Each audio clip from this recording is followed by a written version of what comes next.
அம்மா கட்டி கொடுப்பாங்களேன்னு கேட்டு அதெல்லாம் கொடுத்தாங்க. நான் வேணாம்னு சொல்லிட்டேன். லஞ்ச் வெளியே போய் சாப்பிட்டுக்கோ. எப்ப பாரு வெளியில போய் சாப்பிடலாம் அப்புறம் நீ எதுக்கு இருக்க?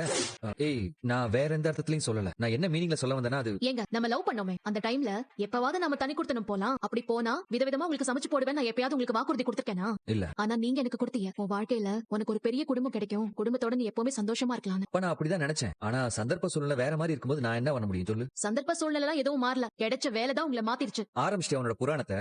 அப்படின்னு நான் உங்ககிட்ட கேட்டேன். எந்த புருஷனும் எந்த பொண்டாட்டியும் கேட்காதே நான் உங்ககிட்ட கேட்டேன். சமைச்சு போடுன்னு தானே கேட்டேன். சாதாரண ஒரு சமையல் அதை உன்னால செய்ய முடியாதா? செய்யலாங்க, தாராளமா செய்யலாம். எல்லாரும் செய்யறது தானே. ஆனா அதுக்கு நீங்க ஃபர்ஸ்ட் கோஆபரேட் பண்ணணும். நீங்க கடைக்கு போய் மளிகை சாமான் வாங்கிட்டு வர மாட்டிய, காய்கறி வாங்கிட்டு வர மாட்டிய, சிக்கன், மீன், முட்டை, பால் எதையுமே அந்த கடையில போய் வாங்கிட்டு வர மாட்டிய. ஒரு பிரெட் பாக்கெட் அத வாங்க கூட தலைவர் கடைக்கு போக மாட்டிய. ஆனா நீட்டி முளைக்க ஒரு மெனு மட்டும் கொடுப்பிய. உனக்கு இங்க இருக்க பிடிக்கல, என் கூட இருக்க உனக்கு பிடிக்கல. அதனாலதான் அந்த வீட்டுக்கு போறதுக்கு காரணம் தேடிட்டு இருக்க. ஏதோ சொல்லி அந்த வீட்டுக்கு மறுபடியும் வர வைக்க பாக்குறேன். நானும் ஆபீஸ்ல வேலை பாக்குறேன். உங்க கஷ்டம் எனக்கும் புரியுது. நீ சமைக்கும் போது நான் பாத்திரம் தேய்க்கிறேன், நீ வீட்டு வேலை பார்க்கும் போது நான் கடைக்கு போறேன். இந்த மாதிரி ஏதாவது சொல்லிருக்கணும்.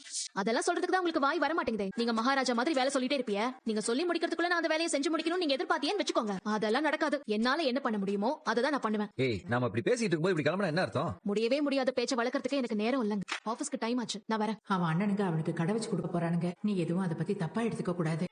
அம்மா நீ எப்பமா வந்த? உன்னைத்தான் கேக்குறேன், எப்ப வந்த? அக்கா, ஏன் இப்படி கீழே உட்கார்ந்திருக்க? எதுக்கு திடீர்னு போன் பண்ணி என்ன வர சொன்ன? மா சுகன்யா, சுகன்யா இதோ வரேன் தாச்சி. அவ வந்தாதான் சொல்லுவியா? என்ன தாச்சி? அக்கா,